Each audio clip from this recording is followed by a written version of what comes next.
भोपाल से सीधा रुख करेंगे सीएम डॉक्टर मोहन यादव का। जो माननीय मोदी जी ने कहा वो करके दिखाया कि इस देश के अंदर ये लाचारी नहीं चलेगी और इसका हिसाब चुकता करेंगे। मुझे इस बात की प्रसन्नता है, यशस्वी प्रधानमंत्री के नेतृत्व में भारत से पहले 2 देश ऐसे थे जो अपने देश के अंदर होने वाली घटना का हिसाब चुकता करने दुश्मन देश के घर में घुस करके ठिकाना लगाते थे। अब भारत भी उस लाइन में खड़ा हो गया।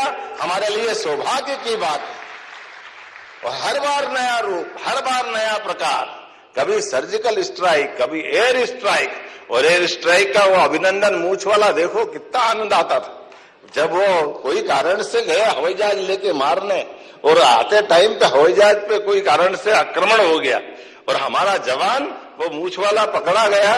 तब शुरू में तो अपने को भी अटपटा लगा, ये मोदी जी क्या कर रहे हैं। वो कह रहे कि भाई जरा हमसे बात कर लो, हम आपको दे देंगे। अपने को किसी को समझ में नहीं आ रहा था, अपने यहां से कोई बात ही नहीं हो रही। उन्होंने कहा कोई बात कर ले। दोपहर तक आते आते उन्होंने कहा फोन तो कर दे। फोन पे भी बात करने को तैयार नहीं। मालूम पड़ा बिना किए वो सुबह दिन भर बिस्किट खिला रहा, नाश्ता करा रहा, शाम तक आते आते उन्होंने कहा कोई बात नहीं कर रहा, फिर भी तुम्हारा आदमी तुम ले जाओ भैया, भारत माता की जय करो। ये जो अपने चमत्कार हो रहा, ये वाकई कौन सी दुनिया में हम आए। ये वो दुनिया है। अंदर जाके इसका रहस्य समझा। सेना के अधिकारी ने मुझे बताया, उन्होंने बहुत काम की बात बताई। हमने कहा ऐसा क्या हुआ, अभी कौन सा जादू हो गया। उन्होंने कहा बहुत सीधी बात है, मोदी जी और मोदी जी की सरकार ने तय किया कि आपके आतंकवादी हमारे देश की सीमा नहीं मानते और हमारे सैनिकों को, सोए हुए सैनिकों को घर में घुस करके उनके कैंप में अटैक करके मार देते। तो हमने ये मान लिया कि पाकिस्तान की सरकार का कोई हाथ नहीं है, केवल आतंकवादियों का है। तो जब आपके आतंकवादी हमारे घर में घुस करके अगर हमारे सोए सैनिक पे मारने जाते तो वैसे हमारे लोग भी आपके घर में जाके आतंकवादी को मार रहे हैं। अब आप अगर हमारे सैनिक को पकड़ रहे हो तो याद रखना, एक को हाथ लगा तो 1000 मार के आएंगे। ये बदलते दौर का भारत है, ये ताकत है।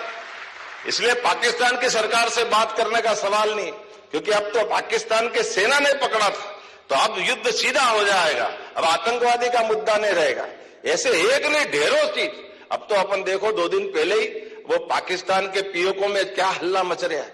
भारत में लाइट जलती दिखती तो वो रात दिन हाय रे करते, ये कहां फंस गए हमारे यहाँ, या खाने के लाले पड़ रहे। और इधर कितना आनंद आ रहा है, लाइट से लेकर चिनाब के ऊपर दुनिया का सबसे बड़ा पुल बनाने का चमत्कार अगर किसी ने करके दिखाया तो यशस्वी प्रधानमंत्री के लिए जोरदार अभिनंदन करें। अब एक के बाद एक सारे रिकॉर्ड बन रहे हैं। कौन कौन से रिकॉर्ड की बात करें। सच में हमारे लिए आज का समय इसी बात का है, यशस्वी प्रधानमंत्री के नेतृत्व में एक नहीं कई प्रकार के सभी क्षेत्रों में, क्या धरती पे, क्या धरती के अंदर और क्या आसमान पे, सभी प्रकार की अनुकूलता के साथ दुनिया के सामने लोकतंत्र जो सीना तान के खड़ा है।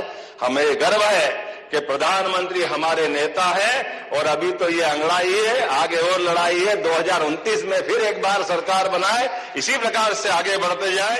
यही शुभकामना, बधाई, बहुत बहुत धन्यवाद। भारत माता की जय।